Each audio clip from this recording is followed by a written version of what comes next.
Anong gagawin mo kung pag-uwi mo sa bahay, ang bagong kapatid na ipapakilala sa'yo ay yung mismong tao na huling humalik sa'yo nung middle school? Sa kwentong ito, walang move on, dahil sa ilalim ng iisang bubong, kailangang magpanggap namin ni Yumi na parang wala kaming nakaraan. Pero hanggang kailan mo matatago ang feelings mo kung ang ex mo ay nakatira na sa kabilang kwarto lang? Nagsisimula ang kwento sa amin ni Yumi na dating magkarelasyon. Para kaming magkaaway sa paaralan, pero gaya ng sabi nila, kung ano ang iyong kinasusuklaman ay siya ring iyong nakakamtan. Sa hindi inaasahang pagkakataon, kailangang manirahan naming dalawa sa ilalim ng iisang bubong, at lahat ng ito ay nangyari dahil sa pagkakataon. Dahil muling nag-asawa ang aking ama at ang ina ni Yumi upang panatilihing masaya ang pamilya, kailangang magpanggap naming dalawa na tila hindi namin kailanman nakilala ang isa't isa. Nang gabing iyon, muling binanggit ng aking ama ang tungkol dito. Noong una, nag-alala siya na dahil magkasing edad kami ay baka magkaroon ng problema, pero dahil kapwa masunurin kami ni Yumi kaya nakaramdam siya ng ginhawa. Gayunpaman, palaging ipinapaalala ni Yumi sa akin, huwag mong hayaang pagsisihan ng ating mga magulang ang kanilang pagpapakasal. Naintindihan ko naman iyon, pero ang nakakaangat na tono ni Yumi ay labis kong ikinaiinis. Matagal nang hindi nakakabalik si Yumi sa silid na ito at nananatili pa rin ganoon ang lahat. Sa loob ng silid, puro mga libro at mga bagay na may kaugnayan sa pag-aaral ang naroon. Sa sandaling iyon, humanap ng dahilan si Yumi para magreklamo tungkol sa akin dahil palagi ko siyang tinatawag sa kanyang pangalan ng direkta, habang siya rin ay tinatawag ako ng direkta sa pangalan ko. Pero gusto ni Yumi na tawagin ko siyang ate. Gayunpaman, hinding-hindi ako papayag na tawagin siya ng ganoon. Ipinaliwanag niya na ipinanganak nga kami sa parehong araw, buwan, at taon, pero si Yumi ay ipinanganak na 30 minuto bago ako, kaya nagpasya siya na ang magiging ate ko. Nang marinig iyon, matalino kong inilihis ang paksa, gusto ko na tawagin niya akong kuya. Dahil dito, ang aming pagtatalo ay walang katapusan. Hanggang sa nagmungkahi ako ng isang laro. Sabi ko, kung sino man ang manalo ay rerespetuhin sa paraang gusto nila. Idinagdag din ni Yumi ang sarili niyang patakaran, kailangan naming itago ang relasyong ito ng maayos, at kung sino man ang magkamali ng kilos, kailangang sumunod ang taong iyon sa isa. Ang larong ito ay hindi lamang tumigil sa isang beses at magpapatuloy pa ng walang katapusan. Pagkatapos nito, sinimulan na ni Yumi ang kanyang pag-atake dahil hawak niya ang ilan sa aking mga lihim. Agad ko ring napagtanto ang aking kawalan ng bentahe. Sa aking silid, itinatago ko ang mga lumang alaala sa loob ng isang drawer. Habang iisa lamang ang cabinet sa silid, madali itong napansin ni Yumi. Agad niya itong tinarget, at para harapin ang makulit na babaeng ito, napilitan akong gamitin ang 36 na strategies. Nagpanggap akong nagsasabi ng malambot at mapagmahal na mga salita na parang isang kaibigan. Habang inosenteng naniwala si Yumi sa aking mga salita, hindi niya sinasadyang tinawag ako sa aking apelyido sa halip na kuya. Pero sa isang pamilya, hindi kailanman tinatawag ng magkapatid ang isa't isa sa kanilang apelyido, kaya natalo si Yumi. Namula siya sa hiya dahil natalo ko siya. At ayon sa orihinal na panuntunan, ang natalo ay kailangang sumunod sa nanalo. Kaya napilitan si Yumi na tawagin akong kuya. Hindi inaasahan na ang tawag na iyon ay may malakas na epekto sa akin, kaya sandali akong natigilan. Pagkatapos nito, para pigilan si Yumi sa muling pagpasok sa aking silid, hindi ko sinasadyang nakapagsalita ng ilang masasakit na salita na nagpaiyak kay Yumi. Gayunpaman, nakaramdam din ako ng pagsisisi, kaya hinaplos ko ang ulo nito at tinawag na, ate, si Yumi. Dahil dito, ang labanan ay itinuturing na tabla. Pero hindi nasiyahan si Yumi, tinawag pa niya akong basura bago umalis. Kinabukasan ay ang seremonya ng pagpasok sa eskwelahan. Sa labas, pareho kaming kumikilos ng normal pero sa loob ay palagi kaming nagtitinginan ng masama. Hindi inaasahan na magkaklase pa kami dahil pareho kaming mahuhusay na estudyante. Sa oras ng break, mabilis na nakipagkaibigan ang mga babae kay Yumi dahil napakakumpiyansa nitong magsalita. Dahil dito, nakaramdam ako ng pagkailang dahil noong nakaraang mga taon, ang unang pwesto ay palaging sa akin, pero hindi ko maintindihan kung bakit nitong mga huling taon ay mas naging magaling si Yumi sa pag-aaral. Naging top student pa siya. Sa kabilang banda, dahil ako ang stepbrother ni Yumi, lumapit din sa akin ang mga lalaki para humingi ng tulong, dahil gusto nilang magkaroon ng pagkakataong mapalapit dito. Dahil dito, labis akong hindi naging komportable. Noong hapon na iyon, napagtanto ni Yumi ang sitwasyong ito, naisip niya na talagang kaawa-awa ako dahil hinahayaan kong maliitin ako ng aking mga kaibigan. Gayunpaman, hindi ko ito pinansin at ayaw ko ring mag-alala si Yumi sa aking mga personal na usapin. Kinabukasan, kahit nangako kaming dalawa na iwasang maglakad ng magkasama, sinundan pa rin ako ni Yumi dahil nahulaan niyang ang mga lalaki kahapon ay patuloy akong gagamitin para mapalapit sa kanya. At para pigilan iyon, sadyang umarte si Yumi na malapit sa akin para mapilitan ang iba na sumuko. Sa gabi, dahil huli nang umuwi ang aming mga magulang, kaming dalawa ang naghanda ng hapunan. Sanay na ako na mamuhay kasama ang aking ama, kaya medyo magaling ako sa pagluluto. Samantala, si Yumi ay kabaligtaran, hindi siya magaling dito. Habang kumakain kaming magkasama, biglang naalala ni Yumi ang nangyari kaninang umaga dahil hindi ko sinasadyang nahawakan ang kanyang dibdib. Gusto ni Yumi na kalimutan ko ang pakiramdam na iyon, pero nagpanggap akong wala akong pakialam. Hindi ko man lang ito pinag-isipan. Dahil doon, nainis siya sa pag-iisip na minamaliit ko ang kanyang dibdib dahil maliit ito. Pakiramdam niya ay palagi siyang minamaliit. Pagkatapos maligo, sadyang lumabas siyang nakatuwalya lang. Ang tanawing iyon ay muntik nang ikamatay ko sa pagkabulatlat. Tila gustong pukawin ni Yumi ang halimaw sa loob ko, pero ang naging reaksyon ko ay gaya ng inaasahan ni Yumi. Nang makita iyon, labis akong nataranta. Agad kong sinubukang pakalmahin ang aking sarili. Ipinagpatuloy ni Yumi ang kanyang mental na pag-atake. Lalo lang nitong ginulo ang isipan ko, pero mas pinilit kong pigilan ang sarili. Samantala, ang aking mga mata ay patuloy na sumusulyap sa katawan nito. Dahil doon, lalong naging awkward ang sitwasyon. Gayunpaman, medyo lumabis si Yumi. Biglang nalaglag ang kanyang tuwalya nang hindi sinasadya. Sa pagkakataong ito, kinuha ko ang inisyatiba. Agad akong lumapit para asarin siya, kaya namula ng husto si Yumi. Gusto ko lang gamitin ang tuwalya para takpan ang katawan nito. Samantala, iba naman ang iniisip nito. Dahil doon, pareho kaming namula ng husto. Kaya ipinaalala ko rin sa kanya na huwag masyadong lumabis lalo na sa harap ng iba. Ayaw ko na mapagkamalan kami. Ayaw ni Yumi ang pakiramdam na nakikitang pinagsasamantalahan ang kanyang mga mahal sa buhay, kaya sadyang ganoon ang kanyang ikinilos. Habang papaalis na kami, biglang natisod si Yumi. Hindi ko sinasadyang naitulak kaming dalawa pababa at nagpatong kami sa isa't isa.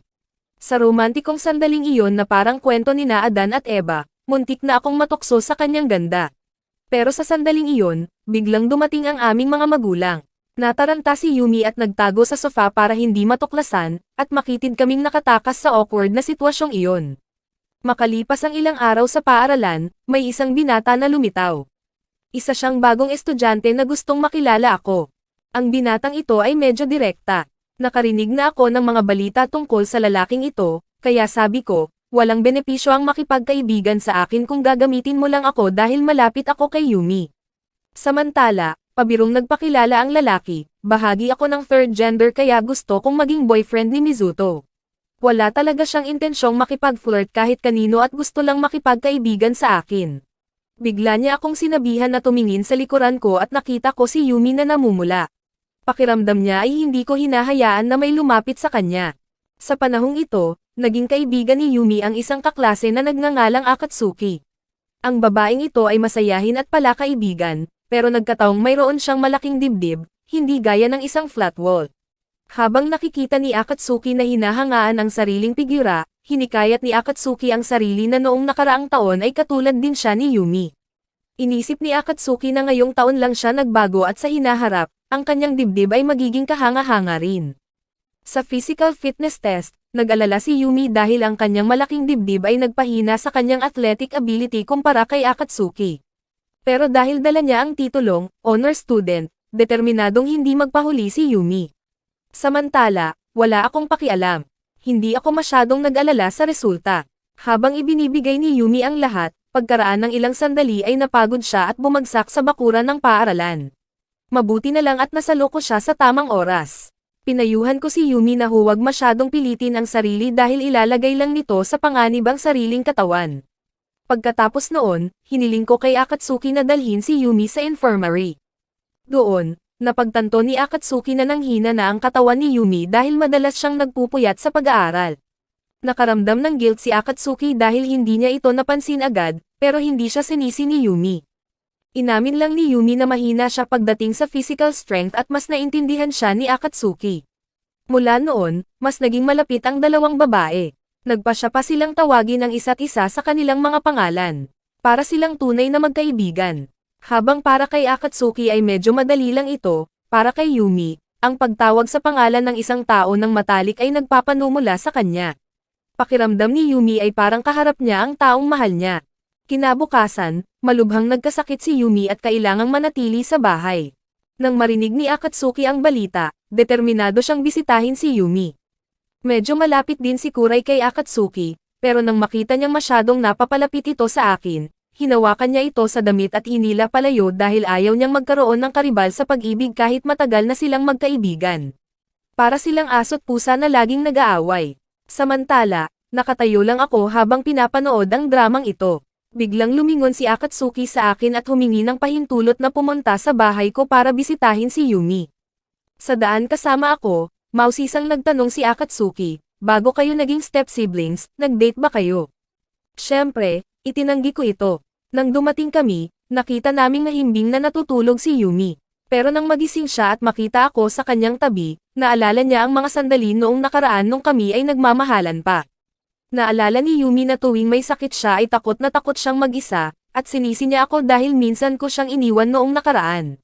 Naiwan akong nahihiya, wala akong choice kundi hayaan si Akatsuki na sumali sa usapan.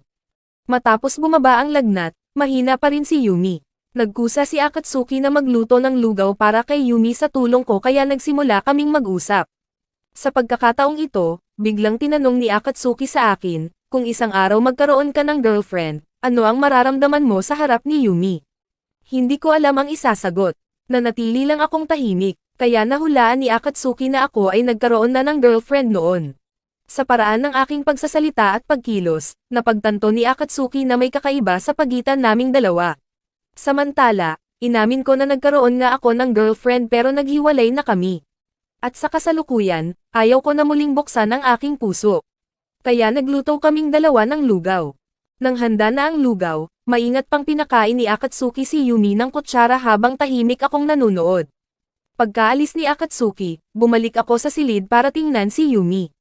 Biglang nagtanong si Yumi, nagpakita siya ng senyales ng selos nang makita niyang malapit ako kay Akatsuki lalo na't nagluto pa kaming dalawa ng magkasama. Agad akong nagpaliwanag na sadyang magaling lang makisalamuha si Akatsuki at sa katotohanan ay hindi kami ganoon kalapit gaya ng iniisip ni Yumi. Pinayuhan ko si Yumi na matulog at mag-ingat sa kalusugan, pero ayaw niyang gawin iyon. Patuloy siyang naginarte. Natatakot si Yumi na baka iwan ko siyang muli gaya noong nakaraan. Noong may sakit siya ng ganoon, minsan siyang humiling sa akin na hawakan ang kanyang kamay pero nang magising siya, bigla akong nawala. Ang alaalang iyon ay nagpatahimik sa akin. Naalala ko ang mga lumang araw nung nagsisimula pa lang kaming mag-date. Palagi naming pinahahalagahan ang damdamin ng isa't isa. Kahit saan kami magpunta, palagi kaming naglalaan ng oras para sa isa't isa. Pero dahil sa hindi pagkakaunawaan, wala kaming choice kundi maghiwalay. Pagkatapos ay muling nagkita kaming dalawa, ang lahat ay tila tadhana na isinaayos ng langit. Balik sa sitwasyon sa loob ng silid, sa sandaling iyon ay mahigpit na hinahawakan ni Yumi ang kamay ko. Kaya muli kong sinukat ang temperatura nito. Nakita ko na bumaba na ang temperatura ng katawan nito. Napagtanto ko na gumaling na pala siya kanina pa. Dahil doon, nainis ako. Pero si Yumi, dahil gustong makasama ng matagal ako, ay nagpanggap na may sakit pa rin. Sa huli, nalaman ko rin ito at mahiyang humingi ng paumanhin si Yumi. Inamin niyang sinamantala niya ang aking kabaitan. Pagkalipas ng ilang araw, sa isang milagro, aksidenteng napulot ni Yumi ang underwear ko. Dahil sa dati niyang gawi, namula siya at lihim itong inamoy. Naramdaman ni Yumi na iyon pa rin ang pamilyar na amoy gaya ng dati. Pagkatapos ay napagtanto niya na hindi siya nagbago. Dahil doon, labis siyang nahiya. Nag-alala si Yumi na kung malalaman ko ito, ang kahihinatnan ay hindi ka panipaniwala, kaya binalak niyang lihim itong ibalik. Inisip niya ang sarili kung mahuhuli siya, inisip niyang parurusahan ko siya sa paraang maiisip ng sino mang lalaki. Agad ng gabing iyon, naghintay si Yumi hanggang alas 4 ng madaling araw. Noon lang siya naglakas loob na ibalik ang underwear. Hindi inaasahan na ganoon din ang ginagawa ko. Hawak ko ang oversized weapon ni Yumi sa aking mga kamay. Pareho kaming natigilan ng magkabungguan sa awkward na sitwasyong iyon. Pagkatapos noon, nagkaroon ng maliit na family meeting. Umamin si Yumi, itinatago ko pa rin ang ating mga lumang alaala gaya ng mahahalagang kayamanan. Ibinahagi ko rin ang pagkakataong hindi ko sinasadyang mapulot ang bra nito. Nangyari iyon nang pumasok ang aking ama sa banyo pero dahil sa hiya, itinago ko ito at hindi na nagkaroon ng pagkakataong ibalik. Kaya isinalaysay din ni Yumi ang sarili niyang insidente, hindi inaasahang napulot ang underwear ko sa banyo. At gaya ng kwento ko, saktong pumasok ang kanyang ina kaya wala rin siyang choice kundi itago ito. Tinanong ni Yumi sa akin, may ginawa ka bang kakaiba sa bra na iyon? Pero syempre, hinding-hindi ako aamin. Agad kong itinanggi at pagkatapos ay ibinalik ang tanong kay Yumi. Ganoon din ang sinabi niya, pero ang mga may God's eye view lang ang tunay na makakaunawa sa totoong nangyari. Kaya sa huli, pareho kaming nanindigan na wala kaming ginawang kakaiba sa gamit ng isa't isa. Pero malinaw na ang sitwasyon, lumagpas na kaming dalawa sa hangganan ng normal na magkapatid. Bilang resulta, napilitan kaming gumawa ng bagong patakaran mula ngayon, bawat isa sa amin ay maaaring humiling sa isa na sumunod hanggat hindi ito labag sa moral na pamantayan. Noong hapon na iyon, hindi sinasadyang nakita ni Yumi ako. Mayroon akong matalik na pakikipag-usap sa ibang babae, pero wala sanang dapat banggitin kung hindi lang nakasalamin ang babaeng iyon at kung wala itong itim na buhok na eksaktong katulad ng kay Yumi noon. Kinabukasan, ibinalita ni Yumi kay Akatsuki ang tungkol sa babaeng nakasalamin na may itim na buhok. Gayunpaman, napakaraming estudyante sa paaralan na may ganoong hitsura kaya hindi niya ito matukoy ng eksakto. Dahil may detective-like personality si Akatsuki, naging interesado siya sa bagay na ito. Samantala, ako ay parehong gwapo at mabait, ako ang tipo ng lalaki na gusto ng maraming babae sa paaralan. Nang gabing iyon nang umuwi si Yumi, hindi niya inaasahang makakita ng isang pares ng sapatos ng babae na nakalagay sa may pintuan. Agad niyang naisip na nagdala ako ng bagong girlfriend sa bahay. Dahil doon, nagalit si Yumi. Hindi siya makapaniwalang isang buwan pa lang kami sa paaralan habang nagawa ko na ang ganoong bagay. Bigla niyang naalala ang nakaraan dahil noong nagde-date pa kami, inabot ng kalahating taon bago ako naglakas loob na dalhin siya sa bahay. Dahil doon, sumama ang loob ni Yumi. Agad niyang itinago ang ebidensya at nagsimulang mag-isip ng paraan para malaman ang katotohanan. Nagpanggap si Yumi na may tinatawagan sa telepono para linlangin ako na umalis ng bahay. Nang maisip niyang nakaalis na ako, agad na umakyat si Yumi para makita ang mukha ng babaeng iyon. Pero hindi inaasahan, nandoon pa rin ako sa silid. Samantala, ang kakaalis lang ay ang may-ari ng mga sapatos na iyon. Galit na pinagalitan ni Yumi ako dahil sa pagdadala ng girlfriend sa bahay. Gayunpaman, wala akong kaalam-alam sa nangyayari. Nang suriin ni Yumi ang silid, nakatayo lang ako sa tabi niya habang nanunood. Nakatuklas siya ng isang kakaibang upuan sa silid. Pero hindi ako nagpaliwanag, hinayaan ko lang namamali ng akala si Yumi na nagdala ako ng babae para magpalipas ng gabi. Biglang naalala ko ang nangyari kaninang umaga. Habang nagbabasa ako sa library, isang babae na eksaktong tipo ko ang biglang nag-confess sa akin, pero hindi ko inaasahan na ang babaeng ito ay humiling pa ng kasal, mga anak, at lahat ng iyon, na ikinagulat ko. Pero pagkatapos mag-usap ng sandali, inamin ng babae na siya si Akatsuki. Naiwan ako sa isang awkward na sitwasyon. Diretsong tinanong ko si Akatsuki, gusto mo ba ako? Malabo lang ang sagot ni Akatsuki pero sigurado siyang hindi niya ako kinakamuhian. Matagal na siyang tagahanga ni Yumi, sinabi pa niya na gusto niyang pakasalan ako para makatira siya sa iisang bahay kasama si Yumi. Pakiramdam ko ay sa pelikula lang ito nangyayari, mga lodi. Kaya sa buong araw na iyon, gumamit si Akatsuki ng pekeng pagkakakilanlan para yayain ako sa isang date. Nang maglaon, ibinalita ko sa aking matalik na kaibigan ang insidenteng ito, at kinumpirma ni Kuray na pakana nga iyon ni Akatsuki. Dahil lumaki silang magkasama, alam na alam niya ang malokong personalidad nito. Para maiwasan ang ganitong uri ng problema, dahil si Akatsuki ay parang parasite, na kung hindi pipigilan ay kakapit ng walang katapusan, nagpa siya si Kuray na makipagtulungan sa akin para sumuko ang babaeng ito. Sinunod ko ang payo ng aking matalik na kaibigan, pumunta ako kay Yumi at iminungkahi na isagawa ang parusa noong huling pagkakataon. Tinanong ako ni Yumi kung ano ang gusto kong gawin. Iminungkahi ko na silang dalawa ay mag-date. Labis itong ikinagulat ni Yumi. Pero dahil bahagi ito ng parusa, wala siyang choice kundi tanggapin ito. Kaya pumayag si Yumi, pero hiniling niya na makipag-date ako sa kanya sa mismong susunod na araw. Ikinagulat ito ni Yumi pero tinanggap pa rin niya ito. Kinabukasan, nagbihis ng maganda si Yumi. Inihanda niya ang sarili para sa hindi inaasahang date. Sa kanyang puso, sinabi niya sa sarili, bagaman ito ay isang maling pagkilos, sa kaloob-looban ay dahil mayroon pa rin akong nararamdamang pag-ibig kaya ko ito tinanggap. Niloko pa ni Yumi ang sarili sa pag-iisip na ang step-siblings ay maaari ring lumabas ng magkasama at mapapatibay nito ang kanilang ugnayan bilang pamilya. Sa sandaling iyon, dinala ko si Yumi sa aquarium. Pumunta kami sa mga lugar na karaniwang para sa mga magkasintahan o pamilya. Dahil dito, inisip ng lahat sa paligid na magkasintahan kami, pero sa katotohanan ay plano ko ito. Gusto kong linlangin si Akatsuki na lihim na sumusunod sa amin. Samantala, ang gawain ni Kuray ay pigilan ito sa pag-abala at paniwalain itong talagang nagde-date kaming dalawa. Sa katunayan, ang lahat tungkol sa date na ito ay inihanda ng maaga ni Kuray. Tunay na uri ng best friend na sa fiction mo lang makikita, mga lodi. Habang inosenteng nag-e-enjoy si Yumi sa date, kailangan ko na patuloy na umarte.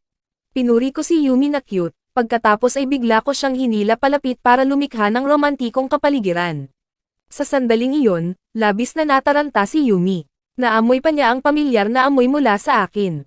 Biglang nawala ang dati kong malamig na pakikitungo at napalitan ng pagiging gentleman, na nagpaalala kay Yumi kung bakit niya ako minahal ng labis noon.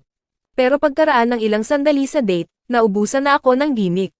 Agad kong tinawagan si Kuray para humingi ng iba pang ideya. Samantala, sinusundan pa rin kami ng malapit ni Akatsuki. Inisip ni Kuray na naniwala na si Akatsuki na nagde-date kaming dalawa at kaunting drama na lang ay susuko na ito. Gayunpaman, nang maligaw si Yumi sa loob ng aquarium, dahan-dahan ko siyang tinawagan sa telepono para mahanap siya. Nagbalik ito ng mga lumang alaala nung minsan kaming pumunta sa isang festival. Nagkahiwalay din kami noon at ako ang nakahanap sa kanya. Kahit nahihiya siya sa pagkaligaw habang nakadate, inaliw ko siya. Dahil doon, lalo akong nagustuhan ni Yumi. Sa mainit na sandaling iyon, tila tumigil ang lahat sa kanyang isipan. Bigla, nang matapos ang kanyang iniisip, bumalik siya sa kasalukuyan. Hindi inaasahan, ang taong nakatayo sa harap niya ay ako pa rin, na lalong nagpakaba sa puso ni Yumi. At kaya ipinagpatuloy namin ang aming date. Patuloy naming nire-explore ang aquarium. Patuloy kaming nagtatalo tungkol sa kung ano ang susunod naming gagawin. Ang aming maliit na labanan tungkol sa paksang ate o kuya ay nagpatuloy. Samantala, tinanong ni Akatsuki ang sarili kung talagang malapit ba kaming dalawa o hindi. Hapon na nang matapos ang aming date. Biglang lumitaw si Akatsuki at inamin ang kanyang biro. Humingi siya ng paumanhin sa pagpuslit sa bahay. Lumalabas na nagpanggap siya at gumawa ng kung ano-anong gimmick. Ipinaliwanag niya na noong oras na iyon ay hindi ko nilock ang pinto kaya pumasok lang siya. Nang marinig iyon, hinayaan ko na lang ito. Ipinaalala ko lang niya na huwag nang uulitin ang ganoong eksena. Nangako si Akatsuki na hindi na niya ito gagawin at sa susunod ay tatanungin na niya si Yumi ng direkta kung gusto niyang matulog doon. Hindi na niya ako gagamitin bilang dahilan para mapalapit sa kanyang matalik na kaibigan. Pagkatapos noon nang makauwi kami, napilitan pa akong bumawi kay Yumi. Gusto niyang bumawi ako para sa Linggiri incident. Kaya walang choice ako kundi pumayag, nag-pose ako bilang model sa aking gentlemanly looks habang si Yumi naman ay kumukuha ng litrato habang naglalaway sa bawat pagpindot ng shutter. Makalipas ang ilang araw, dumating ang Mother's Day. Inanyayahan ako ni Yumi na bumili ng regalo. Pero tinamad ako at gusto ko na mag-isa na lang itong pumunta. Hindi pumayag si Yumi, sinabing ang regalo mula sa aming dalawa ay magpapasaya sa aming mga magulang at gusto niyang isipin ng mga magulang namin na mas nagkakasundo na kami. Dahil gustong akitin ni Yumi ako, sadyang nagbihis siya ng maganda para maakit akong sumama. At dahil mahirap para sa sinumang lalaki na labanan ang beauty trap, wala akong choice kundi pumayag. Dahil linggo noon, puno ng tao ang tren. Aksidenteng napadikit ako kay Yumi ng maraming beses. Hindi niya ako sinisi kundi sinabihan pa itong manatili sa ganoong posisyon dahil ayaw mawala ni Yumi ang pakiramdam na iyon. Nang dumating kami sa shopping mall, wala sa aming dalawa ang nakakaalam kung ano ang pipiliin. Napagtanto namin na ang lahat ng kailangan ng bahay ay naroon na. Matapos isaalang-alang ang maraming opsyon, nagpasya kaming bumili ng isang magandang bouquet ng bulaklak para sa aming ina. Ang regalong iyon ay labis na nagpasaya sa aming ina. Noong hapon na iyon, nagkataong nakita ni Yumi ako na nag-aalay ng insenso para sa aking biological mother. Noong una siyang lumipat, nag-alala siya na baka mahirapan ako na tanggapin ang bagong pamilya ng aking ama. Pero sa katotohanan, napakakalma ko. Sinabi ko pa na isang magandang bagay na nakahanap ang aming ama ng bagong kaligayahan. Nang marinig iyon, na-touch si Yumi. Pagkatapos ay tinanong niya ako tungkol sa aking tunay na ina. Pero dahil pumanaw ang ina ko noong bata pa ako, hindi ko talaga alam ang tungkol sa pagmamahal ng pamilya. Napagtanto ni Yumi na pinaalalahanan niya ako ng isang masakit na nakaraan. Kaya sumandal siya sa balikat ko para ipakita ang kanyang pakikiramay. Nang gabing iyon, nakaisip ako ng ideya. Gusto kong lumikha ng pagkakataon para sa aming mga magulang na makapag-relax. Iminungkahi ko na kaming dalawa ay magpalipas ng gabi sa labas. Gusto kong bigyan ang aming mga magulang ng private space. Nang marinig iyon, nataranta si Yumi dahil inisip niyang kailangan niyang matulog kasama ako.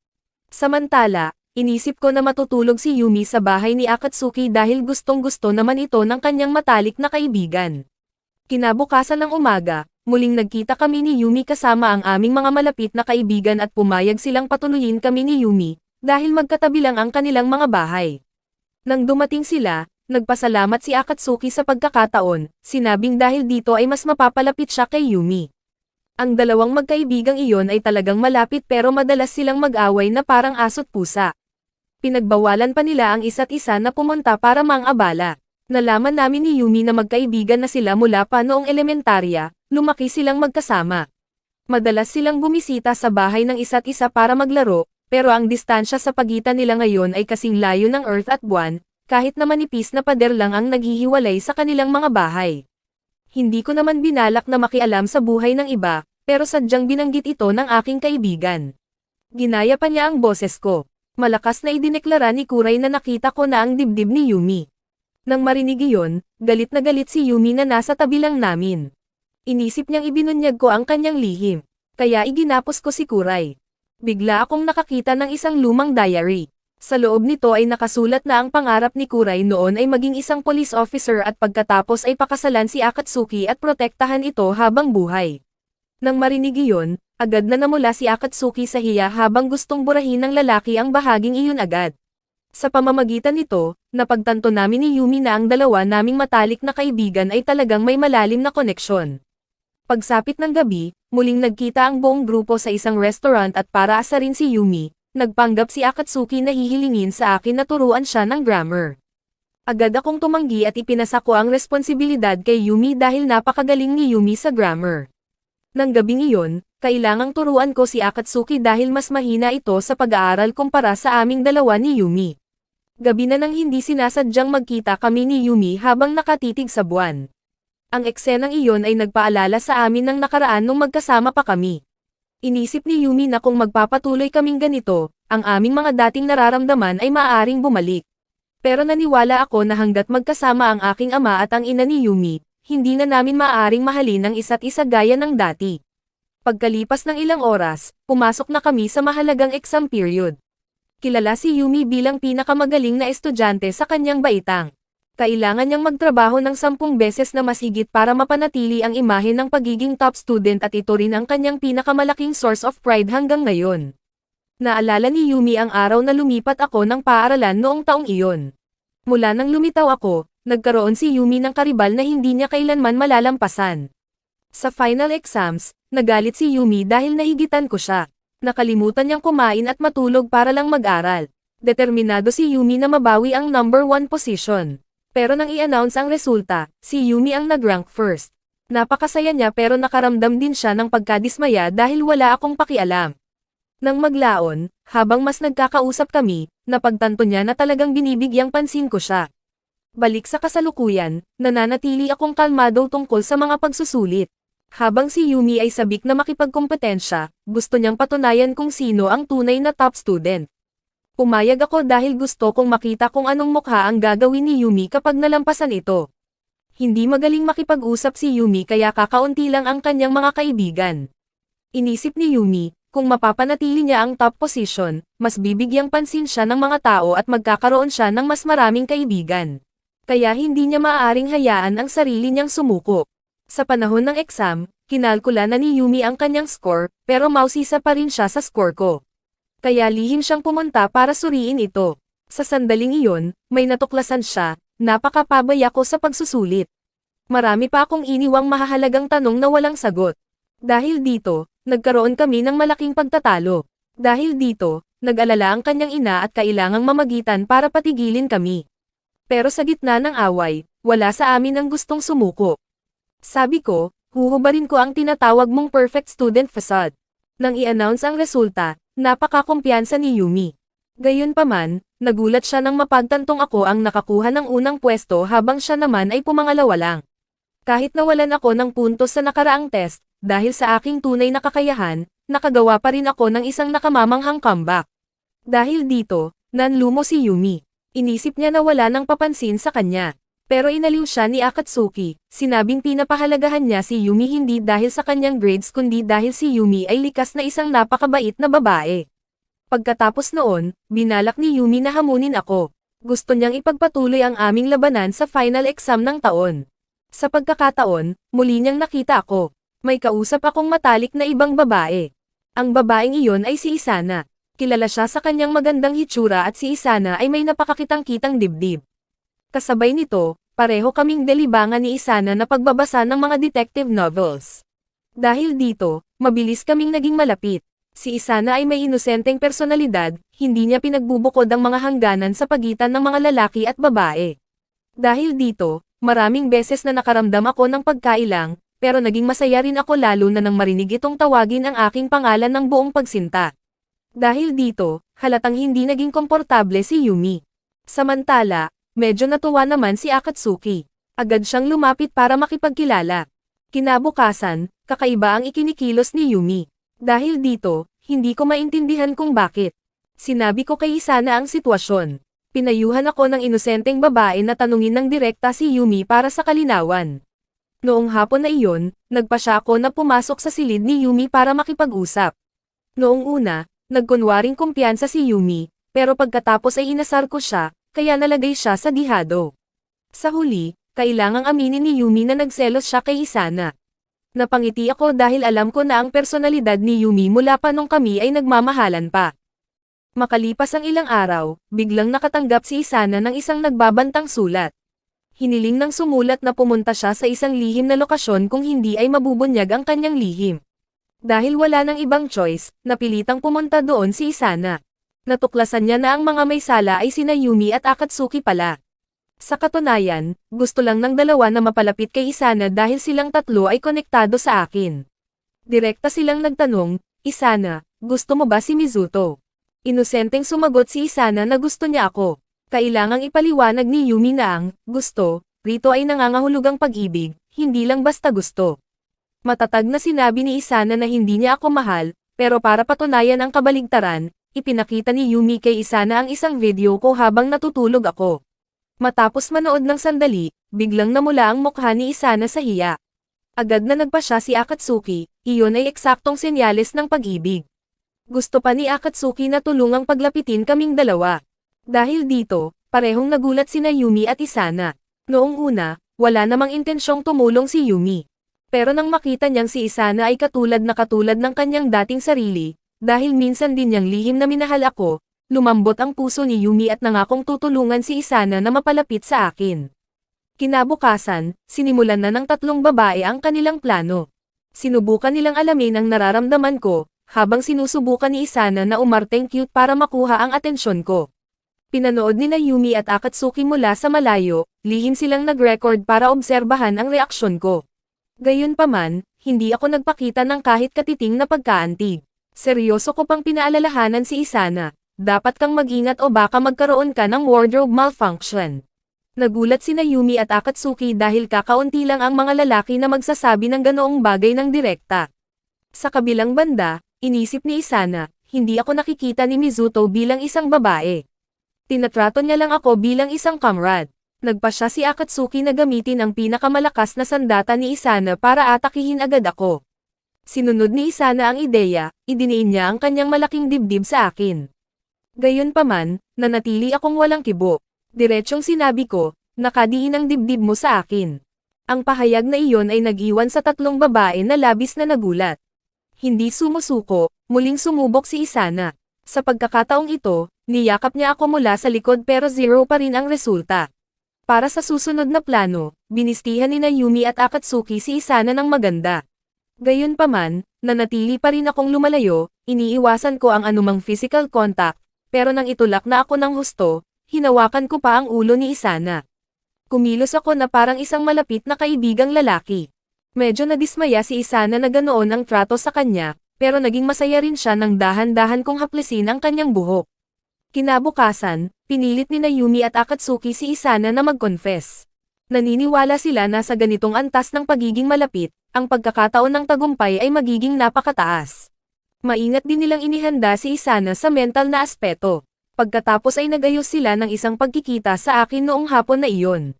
Sa takdang oras, nagkita sina Isana at ako. Nanatili akong kalmado, tinanong ko siya ng direkta na kung may sasabihin siya ay sabihin na lang. Ipinahayag ni Isana na sa lahat ng panahong ito, ako lang ang tanging lalaki na naging malapit sa kanya. Kapag kasama niya ako, palagi siyang nakakaramdam ng pagiging komportable. Pagkatapos noon, tinipon ni Isana ang lahat ng kanyang lakas. Ipinagtapat niya ang kanyang nararamdaman. Napangiti ako at sumagot. Sabi ko, ang pagiging kasama ni Isana ay nagpapasaya sa akin ng husto.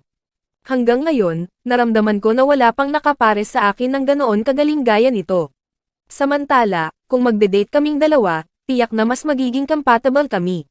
Gayunpaman, sa huli ay kailangang tanggihan ko ang confession ni Isana. Sabi ko, mayroon na akong tinitibok sa aking puso. Nang marinig ang mga salitang iyon, biglang napagtanto ni Yumi na ang taong nasa puso ko, ang hindi ko kailanman malilimutan, ay siya. Dahil dito, labis siyang naantig. Kinabukasan, kahit tinanggihan ko na si Isana, siya at ako ay kumilos pa rin na tila walang nangyari. Seryosong humiling si Isana na makita ang bookshelf ko dahil iyon ang kanyang pinakamalaking passion.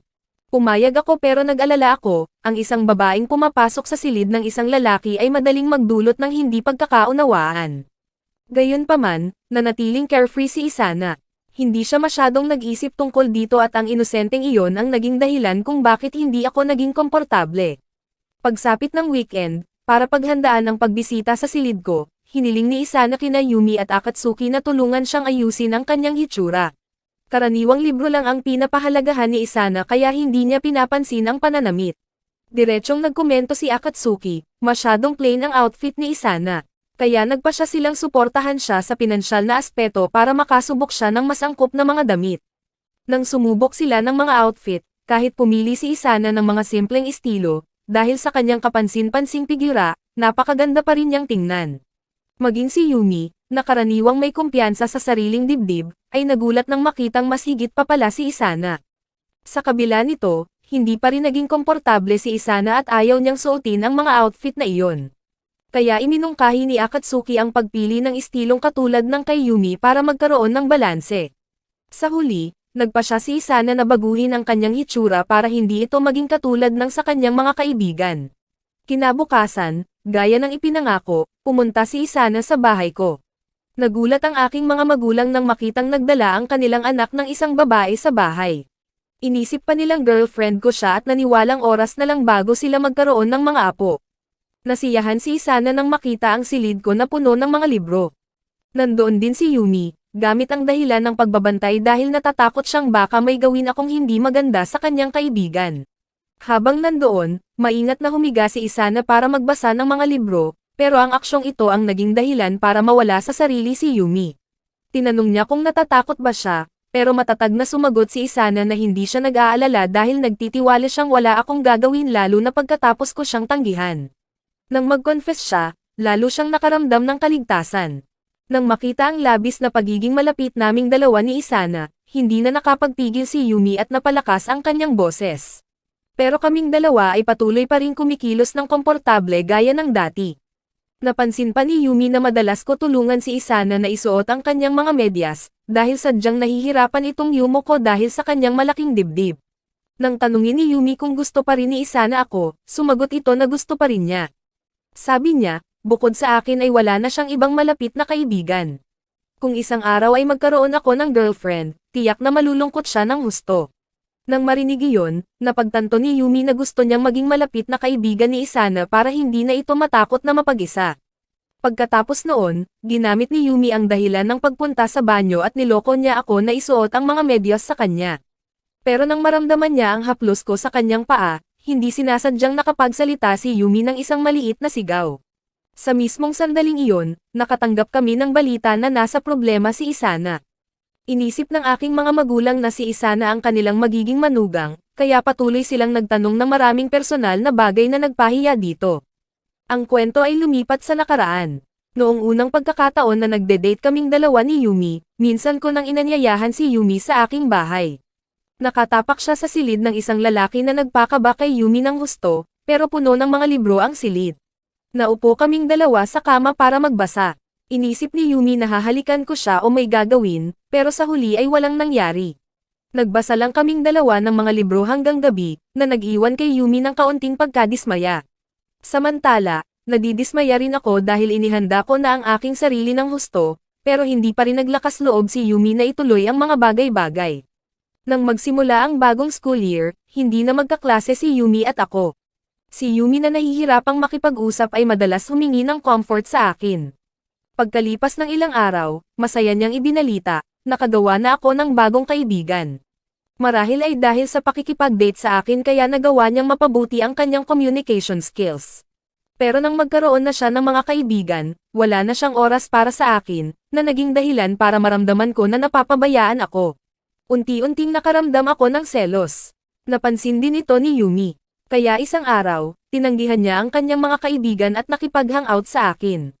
Hindi inaasahan na sa araw na iyon, nahuli niya akong kausap ang ibang babae, na lumikha ng mas maraming hindi pagkakaunawaan at kaming dalawa ay nagsimulang lumayo sa isa't isa. Unti-unti na kaming tumigil sa pag-uusap at pagkalipas ng ilang buwan ay naghiwalay na kami. Balik sa kasalukuyan, hiniram ni Yumi ang nobela na minsan naming binasa ng magkasama.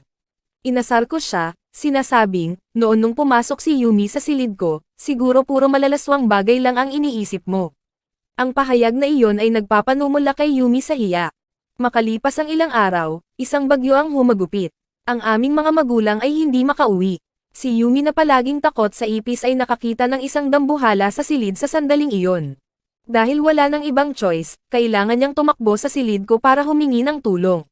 Sa huli, nagpasya si Yumi na manatili sa aking silid para matulog ng mapayapa. Nang gabing iyon nang magising ako, bigla akong natigilan nang makita ang cute na mukha ni Yumi sa tabi ko. Nanigas ako sa kinatatayuan dahil napakatagal na nung huling beses na naging ganito kami kalapit. Pero kahit pareho pa ring may nararamdaman kami, naintindihan namin na hindi kami maaaring magkasama kung ang ibig sabihin nito ay sisirain ang kaligayahan ng aming mga magulang. Kinabukasan, nakauwi na ang aming mga magulang. Inanunsyo nila na magbabakasyon kami sa probinsya sa lalong madaling panahon. May mga ilog at batis doon. Kaya iminungkahi ng aking ina na dapat bumili si Yumi ng swimsuit. Hiniling pa niya sa akin na sumama para tumulong sa pagpili. Dahil dito, labis na nahiya si Yumi. Nang lumabas kami para mamili, nagsalamin si Yumi at nagsombrero naman ako para hindi makilala ng mga kaibigan. Pinilit din niya ako na magsuot ng sombrero, gusto niyang iwasan ang maling akala na kaming dalawa ay magkasintahan. Habang sumusubok ng mga swimsuit, mahiyang tinanong ni Yumi sa akin kung bagay ba ito sa kanya, pero ang balanse at kaakit-akit na figura ni Yumi ay ikinagulat ko. Binigyan ko siya ng ilang papuri. Pagkatapos ay paminsan-minsan akong sumusulyap sa kanya. Sa daan pa uwi, dumaan kami sa lugar kung saan minsan naming ibinahagi ang aming unang halik. Kahit kami pa rin ang parehong tao, ang aming pagkakakilanlan ay iba na ngayon. Nang lumapit ako, ipinikit ni Yumi ang kanyang mga mata. Naghintay siya ng halik, pero sa huli, nakatanggap lang siya ng magaan na tapik sa ulo. Pagka-uwi namin, muli naming kailangang umarte na malapit sa harap ng aming mga magulang. Kamakailan ay madalas nang pumunta si Isana. Ang kapansin-pansin ay kaswal niyang inilalagay ang kanyang ulo sa kandungan ko at hinahayaan pa akong dahan-dahang haplesin siya ng walang pag-aalinlangan. Ang tanawing ito ay nagpagalit kay Yumi sa selos. Inisip niya na kung talagang gusto ko ituloy ang mga bagay-bagay, malamang napapayag agad si Isana. Pagkaraan ng kaunti, nang mapagod ako, hiniling ni Isana na maging unan ako para makapag-idlip siya. Hindi ko naman ito inisip kaya pumayag ako. Pero pinatigil ako ni Yumi dahil inisip nitong papunta na ako direkta sa Mariana Trench, at sa itaas ko ay may dalawang bundok na humaharang sa aking paningin. Sa kaunting pagkiling lang ng aking ulo, maaaring mahulog ako sa bitag ng pag-ibig. Matapos magtalo ng sandali, sobrang napagod ako at hindi sinasadyang natumba sa gilid. Umani si Yumi na mahiyain pero inisip niyang mas mabuti na ang sitwasyong ito kaysa sa pagkakahiga ko sa kandungan ni Isana. At alam din natin na si Isana ay palaging may nararamdaman para sa akin. Nang makita niya akong payapang natutulog sa tabi niya, binalak niya akong halikan. Gayunpaman, pinatigil siya ni Yumi sa tamang oras. Para kay Yumi, ang unang halik ay isang bagay na napakahalaga. Pinanindigan niya na kung ako iyon, papayagan niya akong gawin ang kahit ano sa kanya. Pero hinding-hindi hahayaan ni Yumi na halikan ni Isana ako. Sa huli, sumuko si Isana at humiling na umalis ng maaga. Nang gabing iyon, tinanong ng aking ina si Yumi tungkol sa relasyon sa pagitan ni Isana at ako, dahil ang mabait na babaeng iyon ay madalas bumisita sa aming bahay sa panahon ng summer. Sumagot si Yumi, magkaibigan lang sila, hindi nagmamahalan. Kinabukasan, bumalik ang buong pamilya sa probinsya. Mainit kaming tinanggap ng aking lola sa probinsya. Mayroon ding napakagandang pinsan ako na nagngangalang Mocha. Sa sandaling makita niya ako, tumakbo siya at niyakap ako dahil bihirang bumisita ako para makita ang lahat. Bukod dito, mayroon pa akong isang pinsan na mahiyain na nagngangalang Shokuma. Nang tumingin si Mocha kina Yumi at sa akin, tila may napagtanto siya pero hindi niya ito sinabi ng malakas. Nang araw na iyon, pumunta ang buong pamilya sa batis ng magkakasama. Ang lahat ay masayang nag-e-enjoy habang ako lang ang nakaupo ng mag-isa na nagbabasa ng libro. Ang lahat ay nakaramdam ng simpatsya para sa akin dahil nawalan ako ng ina sa murang edad, pinalaki ako ng aking ama ng mag-isa. At ang lahat ay humanga sa kung paano pinalaki ng aking ama ako ng ganoon kabuti. Si Mocha, na nag-alaga sa akin mula nung bata pa ako, ay nagsabing tahimik na ako noon pa man. Tuwing babalik ako sa probinsya, kakain lang ako at pagkatapos ay tahimik na aalis. Ang pagkakataong ito ay hindi naging exception. Nang gabing iyon, nalaman ni Yumi na ang pagmamahal ko sa pagbabasa ay nagmula sa aking lolo. Sa lumang silid ng aking lolo, mas marami pang libro kaysa sa bahay. Karamihan sa mga ito ay nabasa ko na, pero ang pinaka-espesyal ay ang isang libro na isinulat at inilathala mismo ng aking lolo. Gaya ng isang yearly tradition, palaging inilalabas ko ito para basahin. Sa loob nito ay may dalang malalim na emosyon pero hindi ito kailanman ibinenta ng aking lolo, hinahayaan niya lang ang mga anak at apo sa pamilya na basahin ito. Binigyan din si Yumi ng pagkakataong hiramin ang libro. Nang mabasa niya ang malapit sa dulo, hindi niya mapigilan ang kanyang pagluha. Sa mga pahina, mayroon pang mga bakas ng maraming iba pang mga luha. Napatunayan nito na umiyak din ako habang nagbabasa gaya ng ginawa niya. Kinabukasan, nagsimula na ang mga paghahanda para sa Village Festival. Ang mga babae sa pamilya ay pawang nakasuot ng tradisyonal na damit. Binanggit din ni Mocha ang tungkol sa relasyon naming dalawa ni Yumi. Inaasahan niyang makakatulong siya sa amin na mapagtanto ang aming tunay na nararamdaman. Noong hapon na iyon, nilinlang ng aming lola kami ni Yumi na pumasok ng magkasama sa isang silid para ayusin ang kuryente. Alam ko na setup iyon pero hindi ako nag-react. Gayunpaman, lumapit si Yumi. Tinawag niya ang aking pangalan ng may malalim na emosyon at sa aking tahimik na pahintulot, mahigpit niya akong niyakap sa kalungkutan. Dahil doon, dahan-dahang kumalma si Yumi. Pagsapit ng gabi, pumunta ang buong pamilya sa festival ng magkakasama. Nagsimula na ring umarte ng mas mapagmahal si Yumi.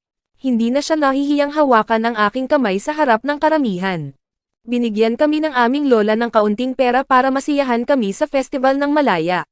Sa festival, si Mocha at Shokuma ay napakalapit sa isa't isa, na nagparamdam kay Yumi na, kung pamilya sila, natural lang na maging ganoon habang naglalaro ng shooting game para manalo ng mga premyo. Itinulak si Yumi ng aking pinsan para suportahan ako. Nang bigla niya akong yakapin mula sa likod, nawala ako sa focus at nanginig ang aking mga kamay. Sa huli, mabuti na lang at nanalo pa rin kami ng isang stuffed bear para ibigay sa bata. Bagaman palaging kumikilos ako ng walang pakialam, binibigyang pansin ko pala ang mga kagustuhan ng lahat. Nang papalapit na ang oras para sa fireworks, biglang nawala ako. Nangyayari ito taon-taon kaya sanay na ang lahat.